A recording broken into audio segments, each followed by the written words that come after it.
Hello everyone, नमस्ते, welcome to my ब्लगमा। आज चाहिँ हामी तालतालमा नारेनी आएको बहिनी यता है।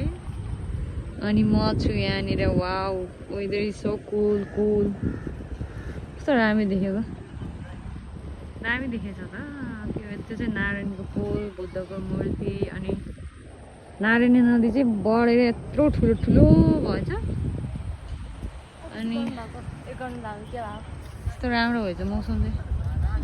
1-2 महिनापछि मात्रै आएको होला हामी चाहिँ यहाँनिर। कस्तो दामी देखेर, कस्तो राम्रो देखेछ। यस्तै हो कि नदीको भाव चाहिँ यस्तो ठुलो बढेछ। माथि माथि आइपुगेर हिजो अस्ति चाहिँ। अनि हामी चाहिँ नआएको कति भएको थियौँ। अनि आज आएको त यत्रो बारेछ। कति पछि नारायणको पनि दर्शन गर्न पायौँ। सो एभ्रिवान, भिडियो हेरेर इन्जोय गरिदिनु होला सबैले। धन्यवाद।